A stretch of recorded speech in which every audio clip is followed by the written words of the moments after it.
Optimal minimalism. At this altitude, I can run flat out for a half mile before my hands start shaking. Can I answer your personal question? Now would seem an appropriate time. What if I did the opposite? I'm a cybernetic organism, living tissue over a metal endoskeleton. Tim Ferriss Show.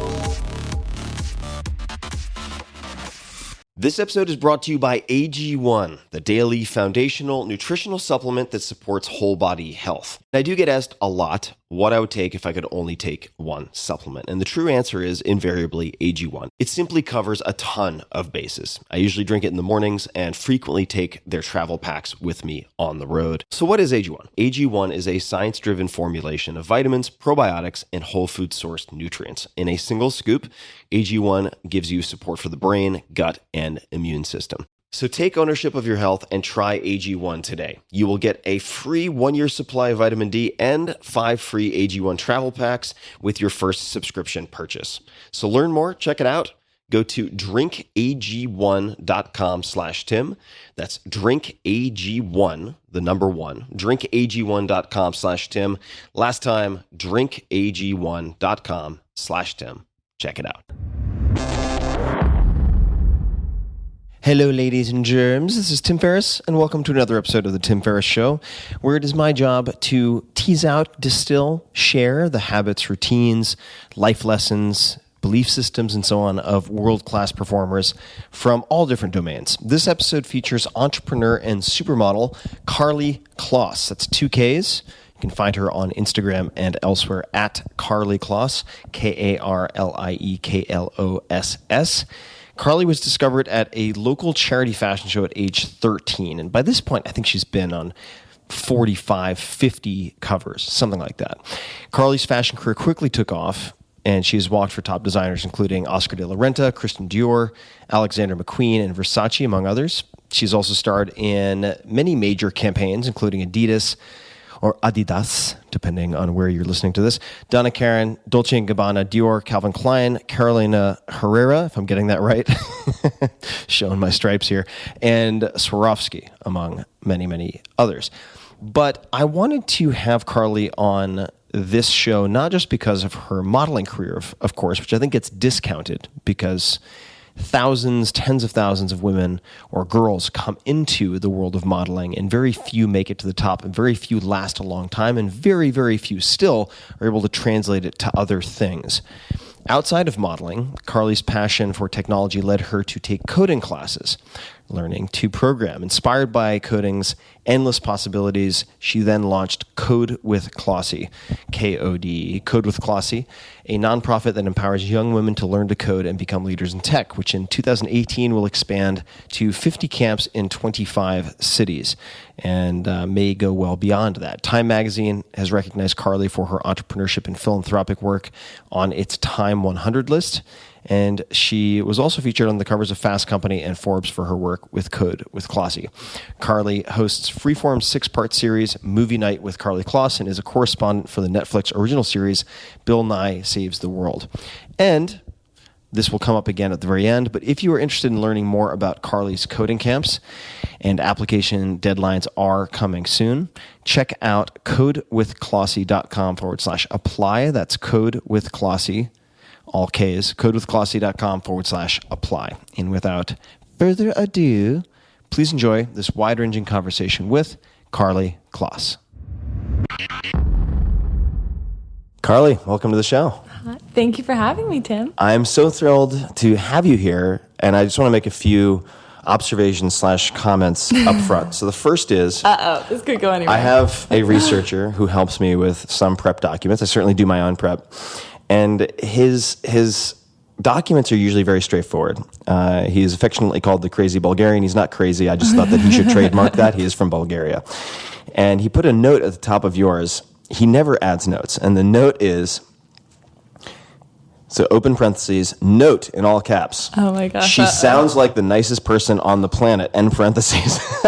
So that's quite the compliment. So that caught my attention. Thank you. And I should also say that I have a face made for audio And this is a new, relatively new experiment with video, and this is the highest beauty differential that I've ever had on my show. No, come on. And I'm okay with it. So maybe height, but not beauty. height also. So if those of you who are listening through your ear holes want to see a shiny bulbous head gnome on video, then you can find me side by side with next Karlie. to a giraffe. Next which to is a me. giraffe. Yes. So I wanted to start with talking about modeling. Yes. And there are a lot of beautiful people on this planet, and there are many people who go into modeling, and there are very, very few who get to where you are. And it strikes me that there are some, it would seem, success cases of, in this case, women who have gone off to build incredible businesses, like Kathy Ireland, and there are others. So I wanted to start with asking you if you had, when you were getting started, or even now, any role models among women who, or men who have gone from modeling to do other things. I mean, you certainly mentioned one, Kathy Ireland.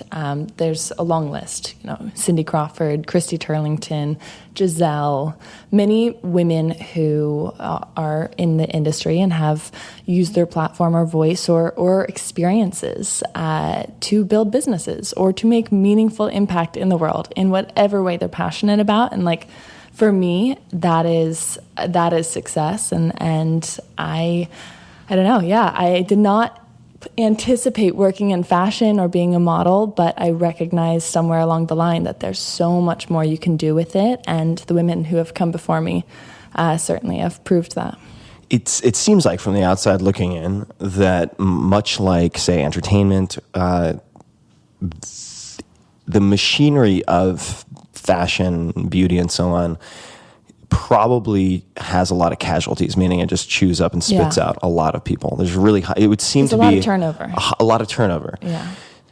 What were some of the key decisions that you and or your family or people like managers made that helped you to navigate, to avoid some of the most common pitfalls? Maybe you could just start with what are some of the most common mistakes and pitfalls? Sure. I mean, honestly, Tim, I feel like I'm living my own version of a Cinderella story or an American dream. I mean, I have been able to travel the world and have been able to learn from the most extraordinary people. I'm sitting here with you talking. I mean, this is, I feel like I'm living a dream every day. And I certainly did not anticipate going into fashion or being a model. I had a very different kind of career path in mind, and I had this opportunity, and I took it. What was the opportunity? So now, you grew up in the Midwest. I grew up in the Midwest, and my father's a doctor. He's an emergency room physician, one of the most hardworking people you'll ever meet, and so selfless. And I have 3 sisters, and my mom's an artist, and so I just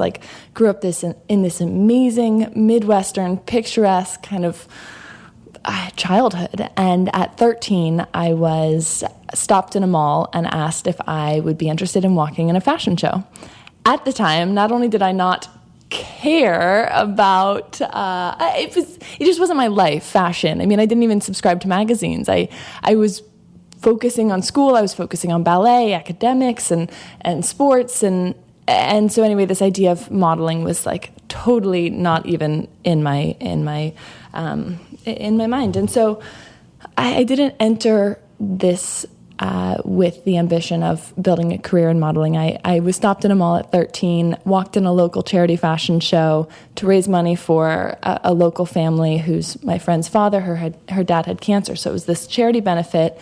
And there were scouts there from real agencies, and they took my name and said, let's stay in touch. I grew a couple inches, fast forward to when I'm 15.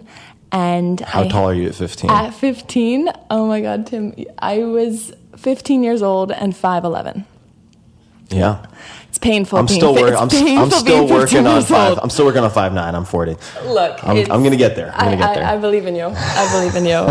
And so anyway, so I was 15 years old, and I got this opportunity to go to New York for the weekend and meet the designers of Calvin Klein, and they booked me, and I walked in their fashion show, and it completely kind of put me on the map as a new up and coming model. And it's been a wild ride ever since that day in the mall when I was stopped. What are the traps? Like, what are the common pitfalls? I mean, the things that, having grown up on Long Island, and for instance, I mean, I grew up at the very end of Long Island where there are actually a lot of drug problems.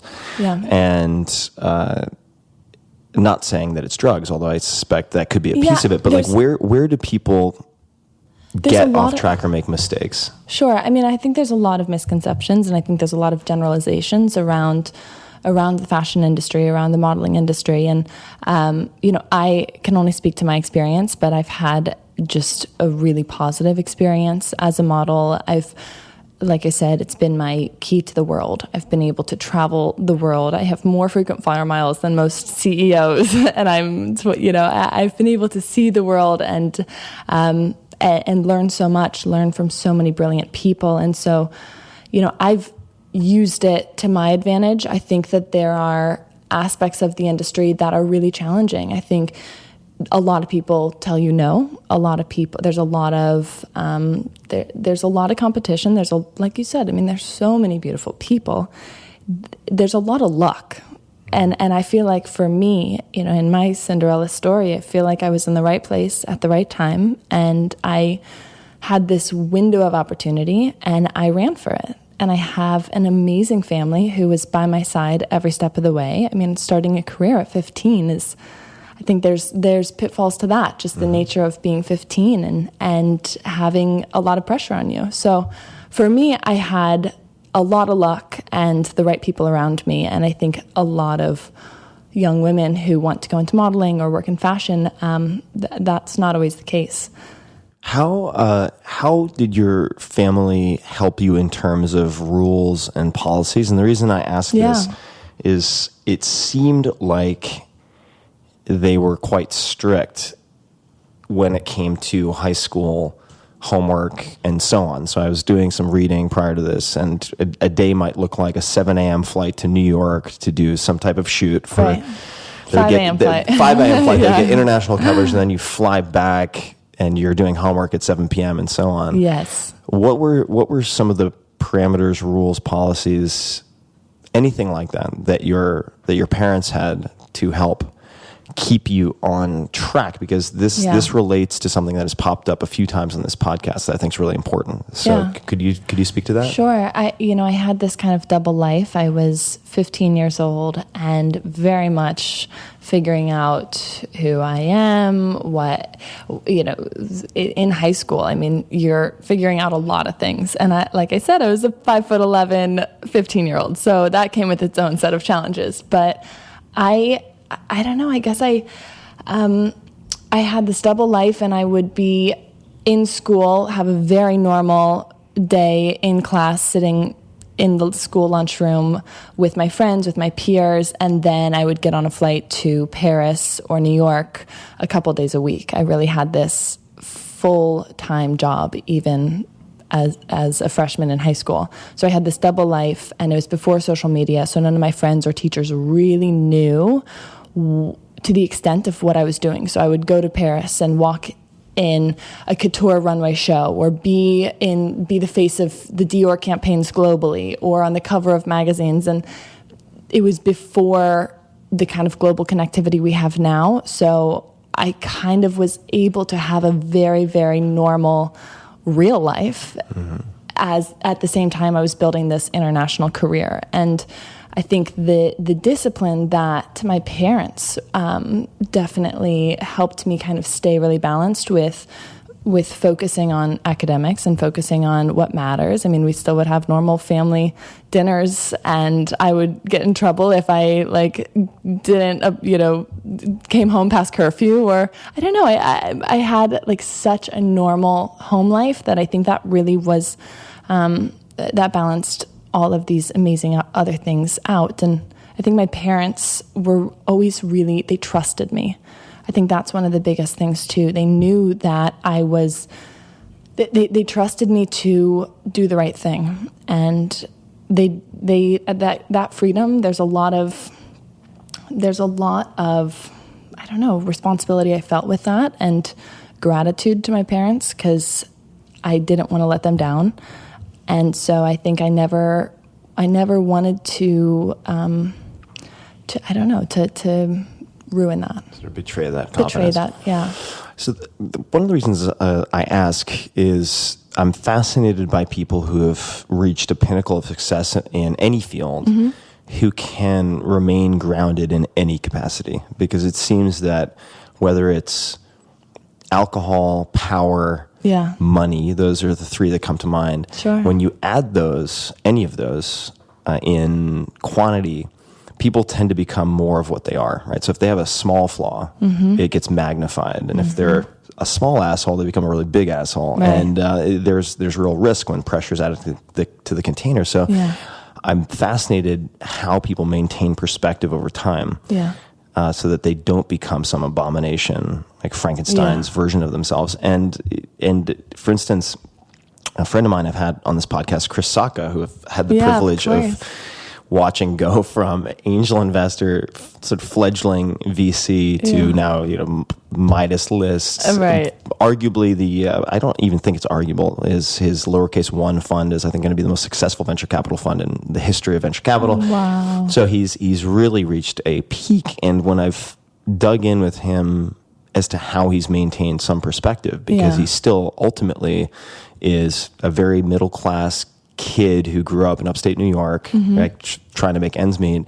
His parents had him do something called sweet and sour summers. So they would help him to find a job that would give him an opportunity to learn, right, and interact with people who were maybe above his pay grade, above his parents' pay grade. But then they would also make him take some shitty job, like hauling around heavy things on a construction site. I had plenty of those shitty jobs. So I had, to the extent of the normal life this kind of double life that I had, my normal life, I can't stress it enough. It was very normal. Like I still had my like chores, doing the dishes, taking out the trash, like every 15-year-old. It didn't matter if I was on the cover of International Vogues. Like I was still coming home and doing my homework and taking out the trash. Like, and also beyond just my parents, my sisters. I have 3 sisters that I'm really close with, and some of my best friends, my core group of girlfriends from growing up that I've known since kindergarten, are still some of my best friends. And so I think there's this. I feel really grateful that I've been able to keep my feet on the ground, very much so. And also I have a lot of people around me who would bat me over the head and like beat me up if I did it. They wouldn't allow it. They I don't know.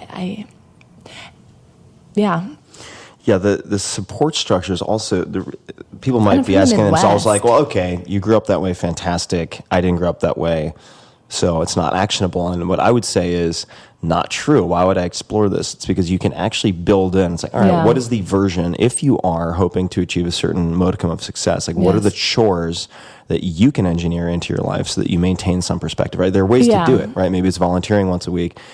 And and that helps you to not only hopefully ultimately achieve some success, but to achieve also some contentment and life outside of focusing only on your personal success, right? And which is actually a segue of sorts to, I'm going to get there. I'm going to talk about coding very, very shortly, but I'm going to get there vis-a-vis books. So I want to ask about books. Because I had read, maybe true, maybe not, that you don't actually watch very much television. So I was like, all right, great. Well, let's talk about books then. Yeah. Are there any particular books that you have gifted the most to other people or reread often yourself? I love podcasts and I love audiobooks. I feel like I'm somebody who learns by listening. I retain information better. So I do like TV, but I just don't have a ton of time for it. I feel like I'm constantly on the go, and so I'm listening to audiobooks, whether I'm walking through airport security or in a cab to the airport. And I love, there's this book, The 4 Agreements, that I recently gave my sisters who are graduating from college. And I just think, I think it's got a lot of great principles and ideas. Are there any particular podcasts that are your go-to? I love learning about things. I love learning about entrepreneurs. I love learning about, I love listening to conversations. I mean, I guess that's one thing too that I feel like in my real life I get to ask people. I'm sitting here with you, Tim. I mean, what a privilege that is. The access You're welcome that I to have. rescind that comment later. No, it's true. It's true. But I love listening to conversations. I love your work. I love Guy, how I built this. I love listening to conversations. So the four agreements, just for people who aren't familiar, has come up quite a few times in this podcast. And I also recently found out that Tom Brady had been gifting this book a whole lot as well. It has to catch you at the right time, I think, for it to be applicable. But the reason I brought up, you're going to say? No, I was just going to say, I'm 25 and I feel like it's to the point of the timing, because someone gave it to me for my birthday, and I just think that it really does come down to kind of this. I think we're always evolving, always growing, and should be always learning. At least I hope I am. And it really makes you focus inward. And I think it doesn't matter how old or young you are. I think that's something that I really value is growing as a human being. And it certainly kind of helps you think about ways to grow and focus as a human being. So other ways to grow.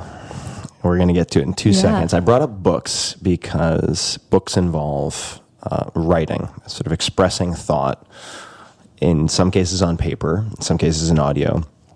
And there's a craft, there's a certain elegance to good writing. Yeah. And I've been fascinated by coding and coders for a very long time. Yeah. And the fact that you can have, say, a very, very good coder get more done than the next 10 if he or she is just very, very elegant and can find non-obvious solutions in what they're trying to execute. And I've spent a very small amount of time with a guy named Chad Fowler, actually, who showed me many years ago the basics of Ruby. This was just in one afternoon, but he used natural language to help me get a grasp on it because he speaks Hindi, and I'm fascinated by different languages and was an East Asian Studies major, so I'm fascinated by writing systems in Japanese, Chinese, Korean, etc. And so I wanted to ask you, of all the many, many things, of the hundreds and thousands of things that you could do with your time, right? How did you get exposed to coding? And walk me through your first experience or experiences with that. Well, I love the way that you explain it as language, and that's really what it is. And I think that, like any language, it's a medium that you can express yourself, that you can express creative ideas, and that is why I think it's so powerful. I got exposed to it because I'm just a super curious, annoyingly curious person. I ask a lot of questions, and I love understanding how things work. I love understanding how the world around me works and how science and math can be ways to explain that. But I work in a really creative industry, and I don't know, I guess at a certain point a couple of years ago, I wanted to understand what code was. It was a term that I kept hearing. What prompted it? Was it a person, a conversation? Yeah, I mean, I was meeting a lot of entrepreneurs. I was watching the entire world, especially fashion and media, be transformed by technology. And I was like, what is it that a handful of people who are engineers and building huge enterprise value, what is the secret language that they know that the rest of us don't? And code. And I was like, what is code and how can I learn it? So I took a boot camp. I took one week, and even in... Where was it? In New York at the Flatiron School. Who introduced you to that? This guy, Avi Flavbaum, and he's a great teacher, and he started this school, and he taught me Ruby, similar exactly as you. Yeah. So it's a very intuitive kind of language, and even in a short time, I was able to kind of understand high level, big principles. And the fact that you can use code to write a line of code that performs a function, and you can build ideas using this language. And that to me was just so mind-blowing to understand like how the tech that we touch every day, how it works, and to take it one step further, but to actually be able to write it yourself and to express your ideas, and to be able to, you're so efficient, Tim. It's really inspiring. You're so organized and so efficient. I'm organized for maybe like 2 hours a day. So you're seeing my 2 hours. You are. It's impressive. And I just think that like even you can build tech to enable that and to scale that. And that's what's so powerful, is the ability to scale ideas or scale problem solving using code. And I think that there's so much opportunity that has yet to really even be built in this kind of intersection of kind of many intersections of kind of creative industries, from the perspective of someone writing code who has different life experiences or passions maybe than most engineers sitting in Silicon Valley today. Mm-hmm. And you take this class. Yeah.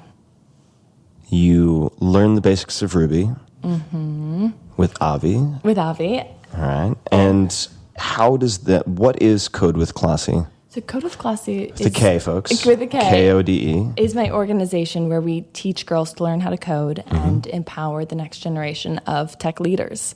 So we do that by running summer camps across the country, and we teach girls the ABCs. So Ruby, HTML, JavaScript, CSS, enough to be able to build something. So our camps are across the country, and they're 2 weeks long, and they're totally free.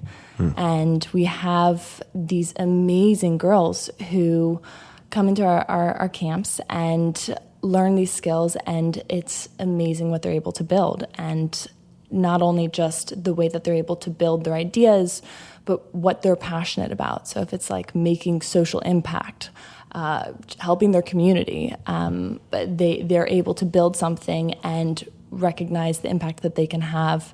And that's really empowering. And that's that for a girl who's kind of, at that point in life where you're like figuring out what you think you can be or what you think you can't, like that's really empowering. I need to learn to code. You need to learn. I feel like need to learn to code. You need to come to our camp. It's embarrassing that I've been in Silicon Valley, I'm no longer there. We're in Austin and I live here, but 17 years in Silicon Valley. And I think I was worried that I wouldn't be good at it.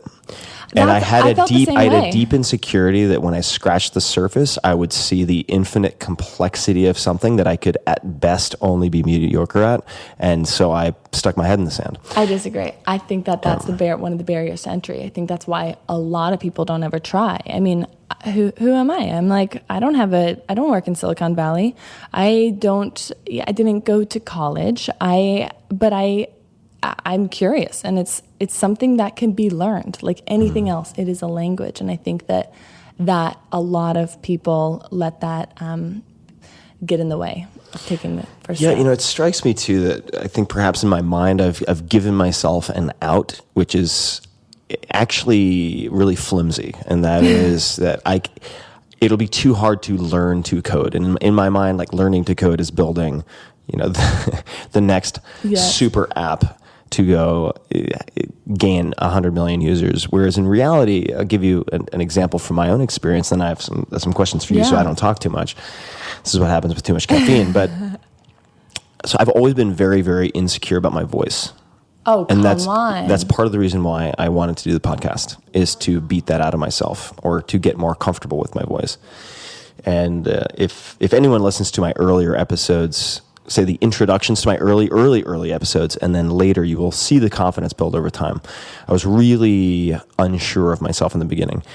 And I'm still unsure of myself in some ways, but I've always been fearful of singing, any type of singing. I would never do it. Look, I'm right there with you. So I've always had on my New Year's resolutions almost every year for the last 6 years, along those lines, voice lessons. Never did it until a few months ago, just started. And what I realized very quickly is that I don't have to become a good singer to get incredible value out of these voice lessons. because I've learned enough now. I've certainly improved, but I'm not ready for any think opera. This might be your debut. We will see After the podcast. After the podcast. I won't impose that on anyone right now. It'll be very, very harsh. But when you learn the basics of any skill, and I already know this, so I don't know why I've been so blind to it with both singing and I think now coding. Yeah. Even if you never do anything with it per se, suddenly you hear everything. In the case of voice, you listen to every song you hear differently. And so your enjoyment of that and your appreciation of it is 10x'd. Yes. And I would imagine that when you learn the basics of coding, even if you don't use it to push you off into a different career, it gives you an entirely different lens through which you can look at everything that is being built and how things work. 1,000%. And that alone, it's like that alone, to have that gift to look through a different lens for the rest of your life, putting in a week or two seems like a very potentially worthwhile use of time. Absolutely. Tim, I mean, just on that point, it's like, I think even if you understand high level how things are built, you can understand what is possible. Mm-hmm. And I think that's what's really exciting, even just for, as an entrepreneur. You don't have to, there's probably so many people that you've sat with and that you met in Silicon Valley that even a friend of mine, Kevin Systrom, founded Instagram, and one of the co-founders of Instagram, and he wrote lines of code early on, and actually, I think that was one of the aha moments. I knew him as a friend, and I was like, wait, Kevin, you actually know how to code? You actually built lines of code to build this tool, this platform that reaches so many people. Like, it put a human element to it. And I think the idea of even learning a little bit of what code is and how it builds things, it makes you realize what could be possible. And I think for people who want to build businesses, you don't have to be the main engineer. I think but there is this kind of literacy that I think is important. Yeah, it certainly seems to be the new literacy, or one of the new forms of literacy that over time, as software eats the world, to borrow Mark Andreessen's expression, if you don't want to be displaced, if you want to be able to compete, you need to at least understand the ABCs. Yeah. And easy for me to say with my platform and microphone, as someone who's being a bit hypocritical, since I only did one afternoon of Ruby with Chad. Until you come to my coding camp. Until I come to your camp. The other thing is too, Tim, is that part of the reason why I wanted to take a class, beyond just wanting to understand how the world was being transformed by technology and what specifically that meant, but it's like, because I was so intimidated by it, because I work in fashion, because I am not someone who maybe looks like the most, most people in Silicon Valley or engineers, I don't know, I wanted, there's something in me, I think, that wanted to do what I think would be the hardest possible thing to do. Or I don't know, and this was not even about building an organization and helping other people do the same thing. This was just for me, selfishly. I wanted to learn something really hard. And I think that there's probably a part of me that's insecure, speaking of, about the fact that I know that I'm more than just what people see me on the outside. And I think that insecurity probably has driven me to want to keep doing more. I am just a really curious, passionate person, and I think I've always been really interested in math and science, and I don't know, I think that that's partially why I tackled this challenge too. Initially, it was I want to learn what do people really think is hard to learn. I want to learn it. Well, let's talk about challenge for a second. Or more than a second. Yeah. And I don't know the attribution, but there's a quote I really like, which is, everything you want is just outside of your comfort zone. And I'm sometimes better at practicing that than at others. But I'd love to talk about discomfort for a second. Sure. Right? Because I think people there are many misconceptions about anyone who has a lot of public exposure like yourself. So one might be, she's just a pretty face, right? Which is not true. Sure. Another might be, it's all come very easily. It's all been very easy. It's just been home runs from day one. So what I'd love to ask you is, could you tell us about, you can choose. Sure. We could talk about both, like a dark/hard time, what prompted it and how you came out of it, or a failure that looking back helped set the stage or teach you something that led to success later. And the more specific, the better, because I want to humanize this a little bit for people who might feel like this is, that you're... I think, perfect. So much, far from perfect, so far from perfect, it's like beyond. But for me, I think that there have been many failures along the way, but also I am the toughest person on myself. And let's talk about a specific one. I mean, there's so many moments I can just think about in my fashion career, where I didn't quite. I mean, it's funny how you define like a failure or even like dark moments. I think I've built my career over the past 10 years of my life, and I was 15 years old when I started that. And I think there's just natural human growth that happens over those 10 years that's really important.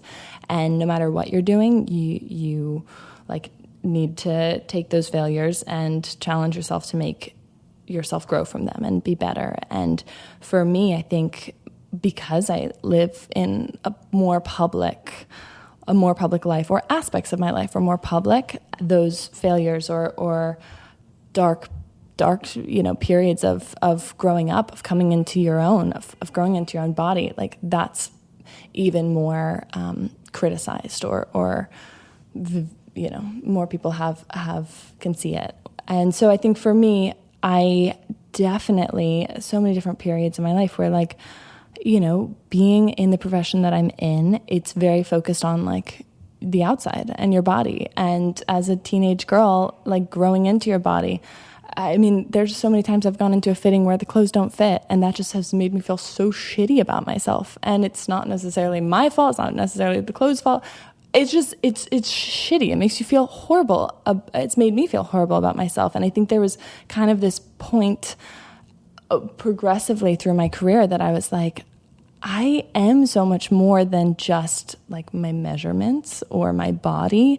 I have so many ideas. I've got so much drive. I know that I have so much to give the world, and I really want to help other people. And I know that I'm not necessarily doing that, or the extent of my self-worth or value cannot be just on fitting the clothes or not. And I think that there was like a real shift in me, and just understanding like, understanding how and what to do to keep growing. So are there any particular, for instance,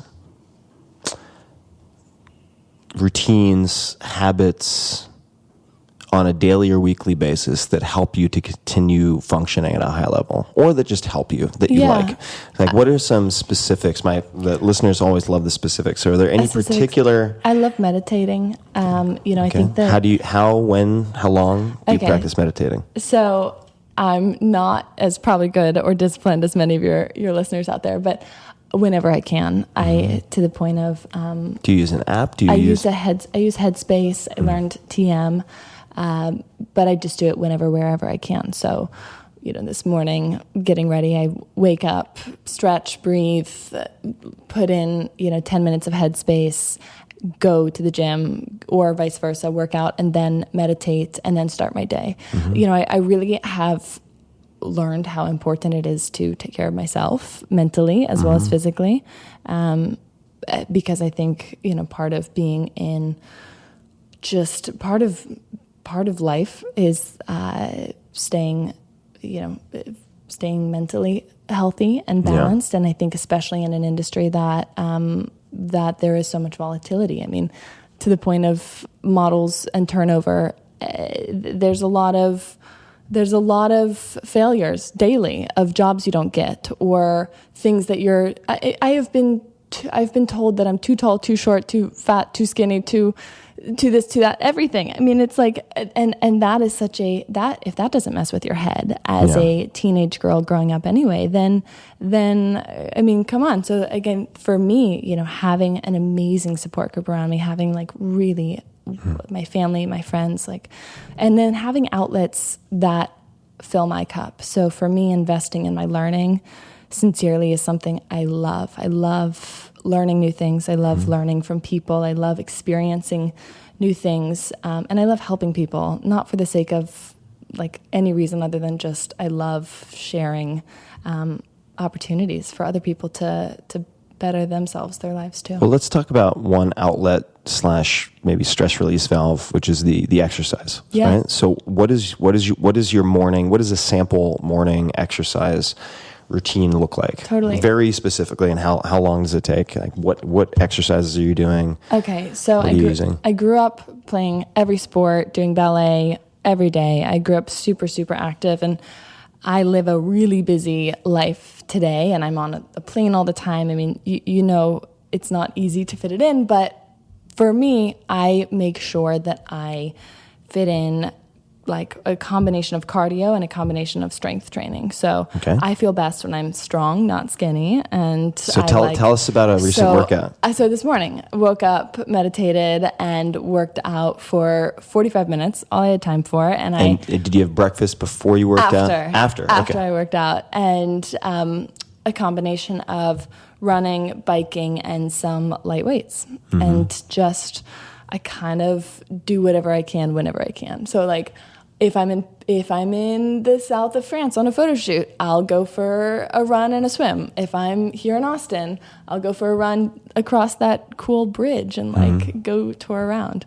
Whatever's available. For strength training, if you had to pick only a handful of exercises that you could that seem to get you the most bang for the buck, what would they be? What comes to mind? I hate burpees so much. I hate them so much. You hate them, but it's a love-hate? It's a love-hate because I just like, I hate them so much that I just know they're probably good for me. Burpees, things that you can do anywhere. So like planking or exercises, like things that I do in my hotel room. Like if I don't have time to go down to the gym. So just simple things like sit-ups, push-ups, dips, all sorts of portable, really, boring things like that. I mean, boring but effective. I wanted to get into specifics because I'm always curious when I meet someone who travels as much as you do. Right? It makes it very clear that I haven't been able to work out because I'm traveling excuse is utter bullshit. And I'm always curious how people make do, right? So I've talked to Triple H, otherwise known as Paul Levesque, fascinating guy, and he'll use stationary bike or elliptical for say even 10-15 minutes when he first arrives anywhere after shifting time zones, and it seems to fix jet lag for him.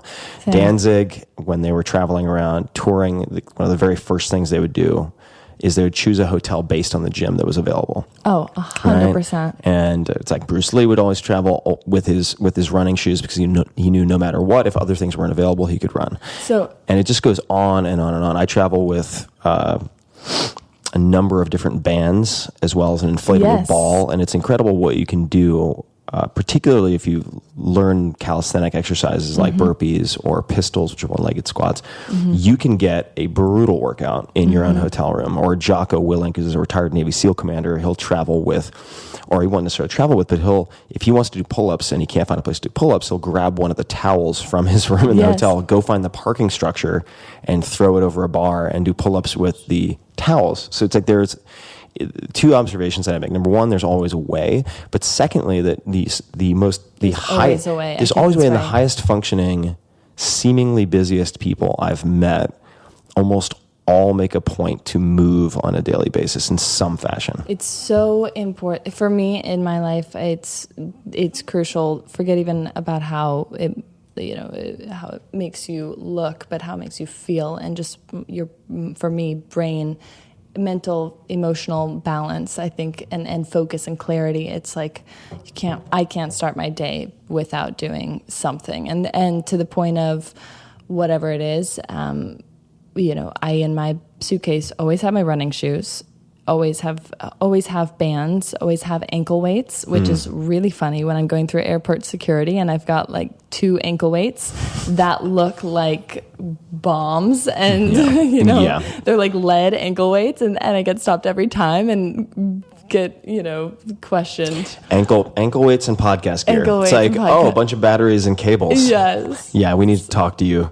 We're high risk Mr. travelers. American History X. For those of you who don't know, I'm very, very bald and have sort of a wrestlery look to me.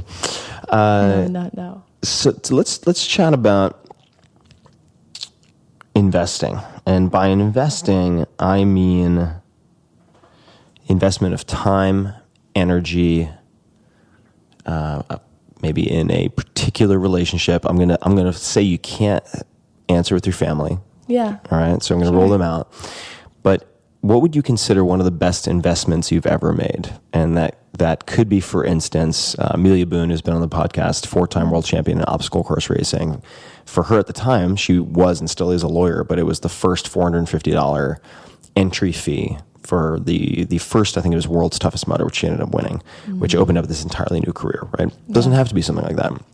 But in my case, it could potentially be the idea to put in the time to do a 6-episode test for the podcast. Yeah. Like, holy shit. That was just supposed to be a side gig because I was too burned out writing books. Now it turned into a whole thing. What comes to mind for you when you think about some of the best investments of time, energy, money, or decisions? So a number of things. One, the first pair of high heels that I ever owned were $20 high heels from Target that I learned how to quote unquote walk, and those came in very handy when I started my fashion career. And I, with my first paycheck ever, bought a red KitchenAid mixer that still sits on my counter to this day, and thousands of cookies have been made from that little mixer. And I got the idea of starting a vegan cookie charity project from my passion for baking, and that led on to a whole fun project. And take a few sentences just to explain what that is. So that's really just what it sounds like. It's a charity project focused on donating school lunches to kids through selling cookies, which I love to eat cookies. I love to make cookies, and I wanted to kind of have a bake sale of sorts. Do you have any partners? We partnered with Momofuku Milk Bar. Yeah, for those who don't know that, look it up. Look it up. Must visit when you're in New York. And we made cookies, and we donated over 1 million school lunches from the sales of these cookies. And that was just this kind of first project where it was really my idea and this something that I built and used my voice to take an idea and actually bake a cookie and bake an impact into that product. And so we got the heels, which like, if you can't walk in those, you're gonna have issues as a female in fashion. The KitchenAid mixer. So KitchenAid, if you're listening, I'm sure Karlie has very reasonable endorsement rates, so you can reach out. And investing in time. Honestly, 2 things. One, I applied back to NYU because I love learning, and I wanted to be back in an environment where I could keep growing and learning. And that was at 20 years old. That was after 5 years already of working full time. And so I invested back in being a student, and that also led me to taking a coding class, and that led me to starting Code with Kloss. And what did you go in to learn? I wanted to learn everything. I have so many things that I love. So question, because I know you're really a curious person too. I feel like, but I want to dig into the motivation for 1 second. Yeah. So I have some friends, very, very smart, very accomplished, who either didn't ever go to college or dropped out of college. And some of them, for some of them, going back and getting the diploma was just and this is not a bad motivation at all, but they had carried some type of like defensiveness and insecurity about having not gone into college and finished. Was that any piece of it? 100%. I was planning on becoming a physician, a doctor, emergency room doctor, something like my dad. And so or go to business school or go to some, I always planned on having a very, at least getting a college degree. And so I think there's an element of wanting to kind of keep learning more, keep doing more, not for the sake of getting the degree, but for the sake of being in an environment where I can keep expanding my horizons. And I think the thing is like I have that through my job as well. There's so many ways that I'm able to learn just by traveling and meeting people, and I feel like everybody has that. It's not just, I mean, I am a unique situation. I get to travel to crazy places, but I think just it's kind of a mindset, a mentality, a perspective of just keeping your eyes and ears open. Do you have any favorite classes or professors besides the coding? Anything come to mind? I took a feminism class at NYU, which was really fascinating for understanding the history of feminism, academic perspectives, the different waves of feminism. A lot of academic reading around the topic beyond just kind of rah girl power. All right, so you mentioned a number of things. You mentioned, are there any purchases, say, in recent memory? This is one of my rapid fire questions. So I know it's a bit of an awkward transition from feminism, so I apologize to people for that. But are there any particular purchases that have had a very positive impact on your life? Ideally, of the, say, less than $100 or less than $1,000 variety.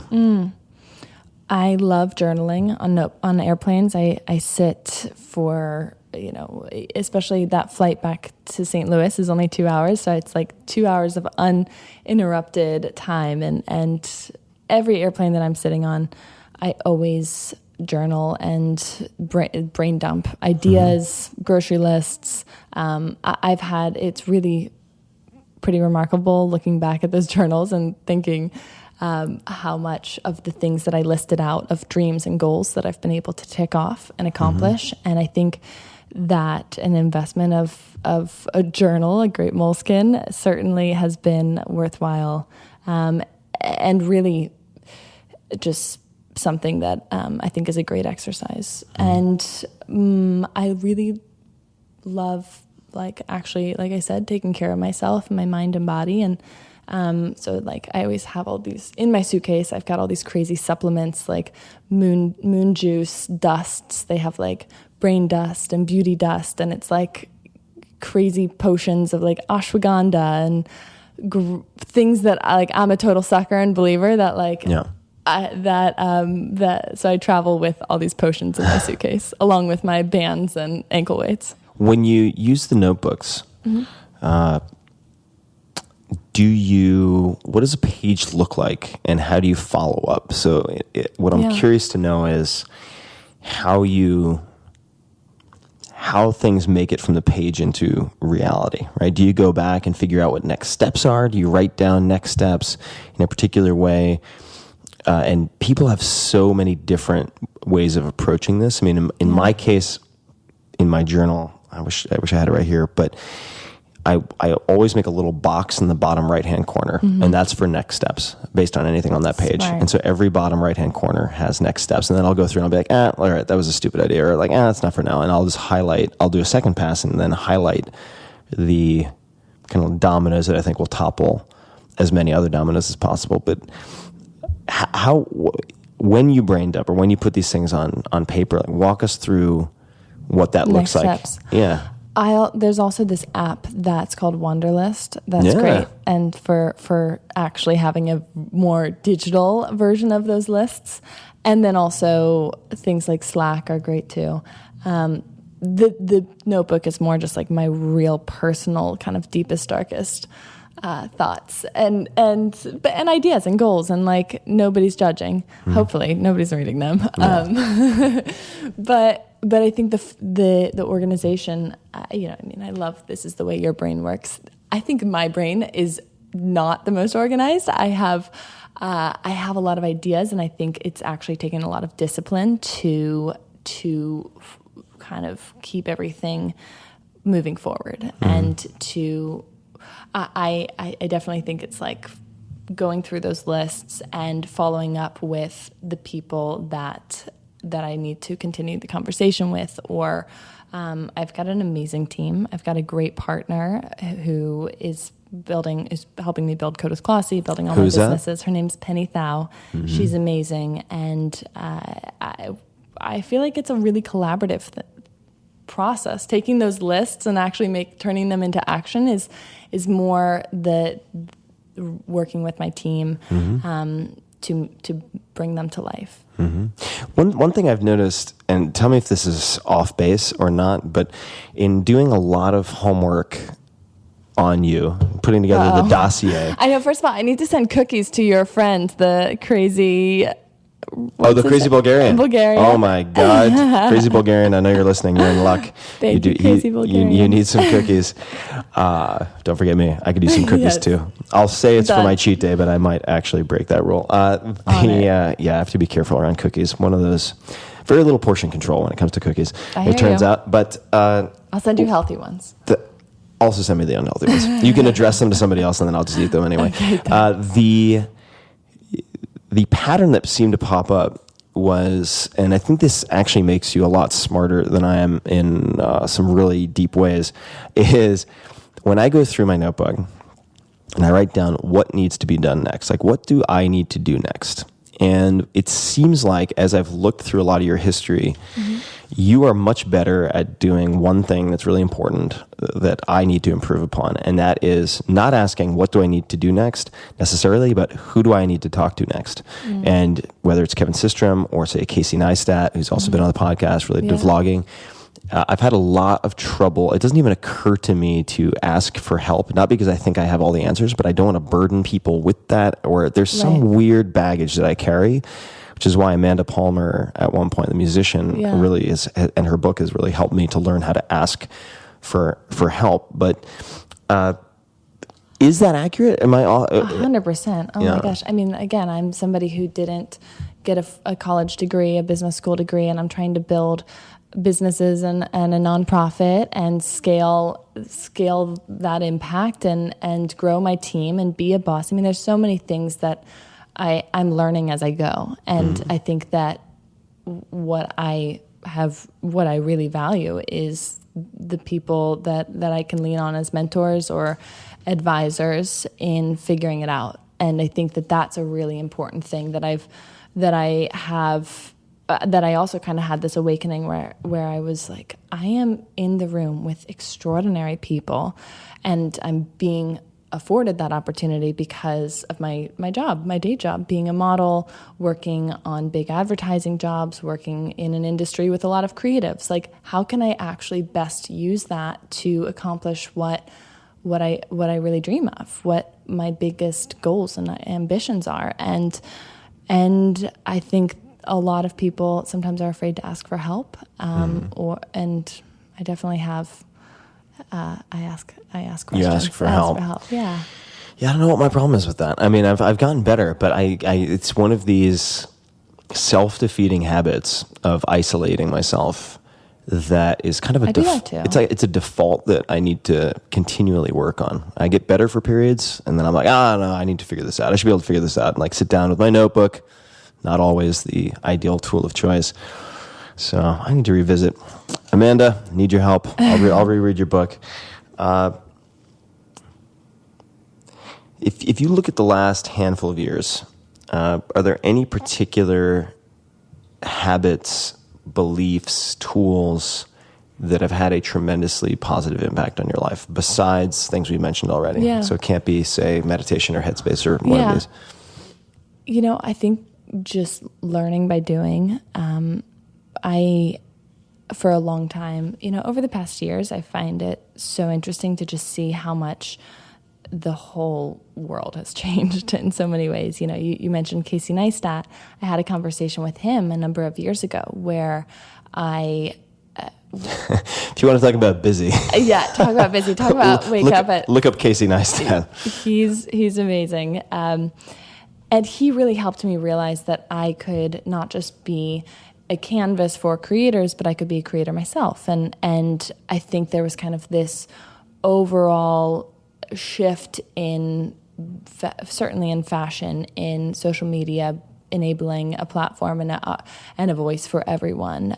Doesn't matter if you're the model, your voice can be heard in the same way the brand or designers can. And that extends for everyone, and that's beyond just fashion. But there was this kind of shift in my own perspective of realizing that my ideas had value and that I could be a creator and share what I was experiencing and learning and doing beyond just what was translated by somebody else, or I could be heard. What am I saying? I didn't have to just be seen, but I could also be heard. Yeah. And I think that there was something really empowering in that. And that's been kind of a collective shift over the years. And I think this kind of democratization of ideas and of voices and this kind of, instead of just a handful of people in power at the top, like everybody has the opportunity to build something with their ideas, and that's to the point of like code being this ability to actually actualize that, to realize that, to have ideas that whether it's a problem you're facing or an idea for a company or an idea for making impact. I mean, being able to actually build that, even if you're a 15-year-old girl. I think that there's something so exciting about like there being no rules, and I feel like a lot of the rules that maybe existed in the world or in the industry that I work in 10 years ago are no longer the case, and I think it's exciting to see what is ahead of us. That's exciting. Yeah, I mean, there's certainly still top-down power, and there are certain things that require political relationships and so on, but more and more so, the ability to develop bottoms-up power is available to anyone who is willing to learn and compete. Yes. That's the good news. The bad news, potentially, is you better fucking compete, because guess what? When there are, say, 3 to 4 billion additional people coming online in the next handful of years, you have to compete against everybody. And I think that's a very good thing. But it also means you can learn from everybody, and that information is available. So just a few more questions. Billboard, you've probably heard this question before, because I like to ask it, but if you could put a few words, a word, a quote, anything on a billboard, can't be an advertisement, to get a message out to millions or billions of people, metaphorically speaking. Yeah. What might you put on that billboard? I feel like that's so that there are so many things that I probably should be putting on that billboard. But one thing that my dad always used to really hammer home to me and my sisters is like, we would come home from school and if one of us got a bad grade or something, he would say, like, did you give it your best? Like, only you actually really know. Like, did you give it your best? Did you study the best you could? Did you go in there like as focused as possible? Did you give it your best? And I think that there's something really like important to always just keep in mind is like, give it your absolute best, and also be present. I think that's the other thing too. Those are two things that I always kind of think about to myself. Like, am I doing my absolute best? Yes. Then like cut myself a break. Like even if I can't compare myself to anyone else, because my best, only I know what that actually is. And I think being present is a really important exercise always. Did you give it your best? That's a really important question. Yeah. I feel like you are giving it your best, at least from the outside looking in.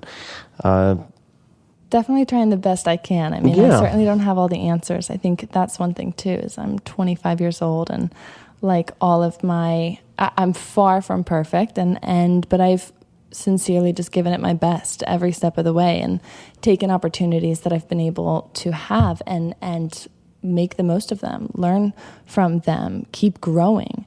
never kind of being satisfying or staying complacent, and then also thinking about how I can help others along the way. So you have a very exciting year ahead of you, as I'm sure will be many, many years of excitement ahead of you. Thank you. I'm always super eager to support anything related to enabling through education. I mean, that's been a real focus of mine with a number of different organizations over the last 10 years or so. What closing comments might you have, and ask of the audience, a suggestion of the audience, certainly if they can learn more about how to code or share that with girls or people who may want to attend one of your camps? What would you like to share, ask of, or recommend to the audience? Well, you have an incredible audience, and anyone out there listening, I ask just if you know any young women between the ages of 13 and 18 who you think would benefit from learning to code or would be interested, send them to codewithklossy.com to apply for our free camps. We're going to have 1,000 spots.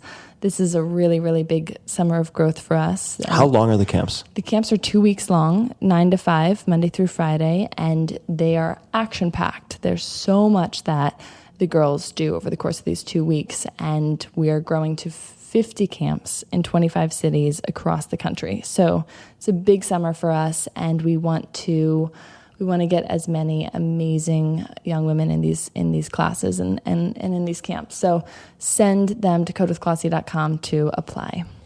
Codewithklossy.com, K-O-D-E with, hopefully you guys can spell that, K-L-O-S-S-Y.com. What was the age range again? 13 to 18. 13 to 18. So think about this for a second, folks. You may say, I don't know any 13 to 18-year-old girls. All right. Do you have any daughters? Do your friends have any daughters? Are you a teacher with female students who might benefit from this? Consider it. This is, in many, many respects, the new literacy, and I'm going to get off my lazy ass and stop procrastinating. And come to my coding and camp. Actually give it a shot. Yes. Yeah, talk about Where's Waldo. That'd be easy to pick out. Who's the bald, shiny gnome among the 12 to 18-year-old girls? Oh, why is Tim Ferriss here? You're the only boy we'll let in. So codewithklossy.com. People can find you everywhere, of course. Karlie Kloss, at Karlie Kloss, Twitter, Instagram, YouTube. If you had, is there any one of those three that you would prioritize? For applying or for No, just for people who want to. I love Instagram. That's my first to go to. That sounds like a native environment for you. So Instagram, at Karlie Kloss. Code with Klossy is at Code with Klossy on all the socials, and codewithklossy.com. Thank you so much for taking the time today. Thank you, Tim. This was really fun. And for people listening, as always, I'll have links to everything we've discussed, including the websites, social, books, etc. in the show notes, tim.blog/podcast. And until next time, thank you for listening. And hey guys, this is Tim again. Just a few more things before you take off. Number one, this is 5 Bullet Friday. Do you want to get a short email from me? Would you enjoy getting a short email from me every Friday that provides a little morsel of fun before the weekend? And 5 Bullet Friday is a very short email where I share the coolest things I've found or that I've been pondering over the week.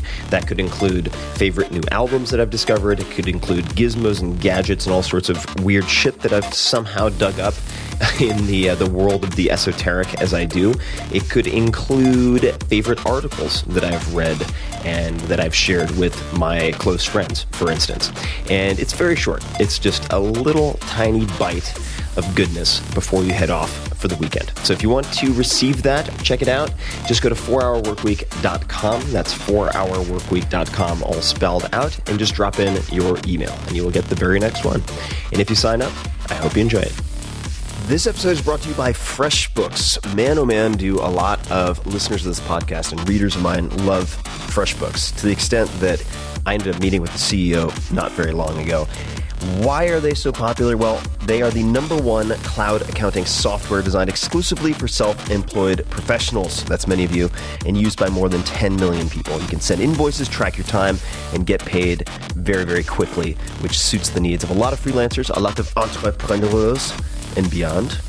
You can take pictures of receipts. You can link your credit card and debit card, so all the things you buy automatically appear in your FreshBooks in the right category. So on and so forth. Makes taxes easy, makes invoices easy, makes your life easier. And also, in fact, I would recommend a PDF. They didn't ask me to read this part, by the way. They put together a PDF a while back called Breaking the Time Barrier, subtitle How to Unlock Your True Earning Potential. So you can search for Breaking the Time Barrier.